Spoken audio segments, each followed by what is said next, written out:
Now when it comes to console online gaming, I think we're all in agreement here that the Xbox Live service is without a doubt the most superior one out of all three console platforms. It far exceeds anything that the Switch or PS4 are doing right now. Very soon you could be using Xbox Live on services outside of Xbox such as the Switch and mobile devices. Kinda.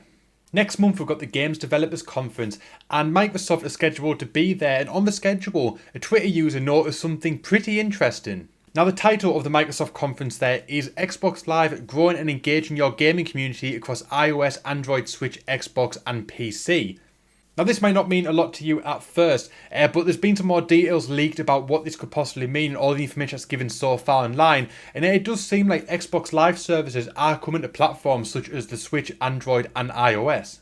This new move will see Xbox Live achievements, friend list, clubs, game history and many other things implemented into platforms that are not Xbox or PC for the first time ever, which in my opinion is absolutely fantastic. It goes on to say Xbox Live is about to get much bigger. Xbox Live is expanding from 400 million gaming devices and a reach to over 68 million active players to over 2 billion devices with the release of our new cross-platform XDK.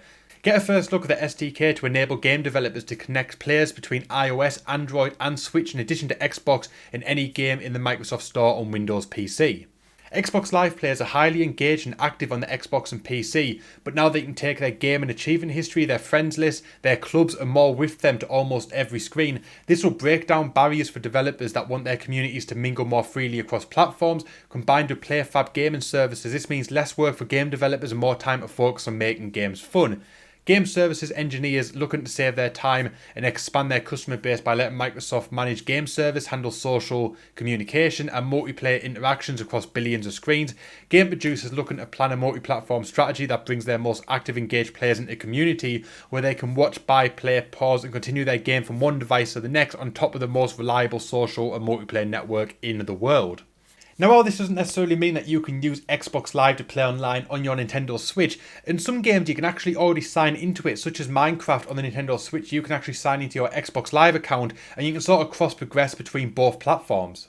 Now what this means is hypothetically that rather than having a separate, say, Warframe account for Xbox and Nintendo Switch, you could have one account, you sign into Xbox Live when playing Warframe on the Switch, and any achievements and progression that you do on the Nintendo Switch will cross over into your Xbox account, which means you can earn in-game achievements on Xbox Live using your Nintendo Switch, which in my opinion is absolutely fantastic.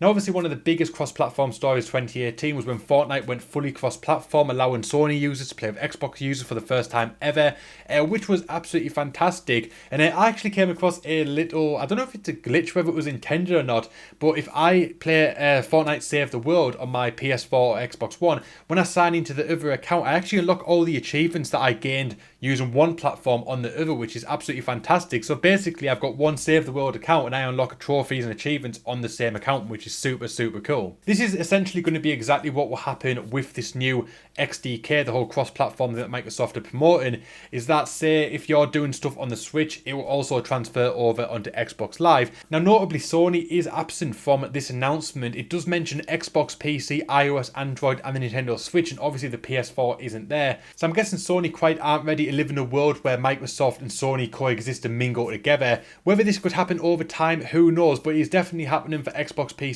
Switch and mobile devices, which is awesome. Who knows, we might even see changes to the online aspects of the Switch and mobile devices. Obviously the Switch has its own Switch Online service, and the Android and iOS have their own sort of gameplay services where you can lock achievements and track stats and add friends, stuff like that. They've all got their own service, but who knows, Microsoft may be stepping in to maybe take over them, because as I said at the start of the video, Xbox Live is the king of online gaming for consoles, and who knows, maybe we'll see some changes to the online platforms on the Nintendo Switch and mobile devices. Obviously right now all of them have their own online service where you can get achievements, you can add friends, you can play online, stuff like that. But as we mentioned earlier in the video, Xbox Live is without a doubt the king of console online gaming, and it'd be really cool to see Xbox Live take over the Switch Online service, because let's face it, it's not the best in the world, and it would be really cool because I imagine Xbox Live could do far more with the platform than Nintendo are currently willing to do, but time will tell whether it will stretch that far or whether it is going to just be a cross-platform, cross-progression kind of thing going on between Microsoft and other gaming platforms.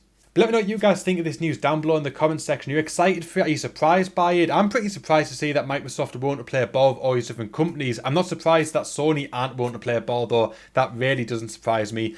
Let me know what you guys think down below in the comment section. Do you think that Microsoft should take over Switch Online, for example? I'd love to hear your thoughts. And if you enjoyed this video, do you want to see more stuff like this on the channel? You want to see more gaming news and stuff like that? Make sure you give this video a big fat thumbs up. If you're new around here, make sure you subscribe with notifications on. Click the subscribe button, click the notification bell, click all. That way you'll never miss out when a video goes live on the channel, because I'm starting to think about maybe going in this sort of direction, maybe covering some more gaming news, some more videos about gaming, rather than just straight Let's Plays. I'm sort of thinking about maybe changing the direction of the channel. So love to know your thoughts, and if you guys subscribe and liking the videos, it will show me that I'm definitely going in the right direction, and it's definitely something that I should consider doing. My name is Doodles, I thank you so much for watching, and I'll see you guys next time.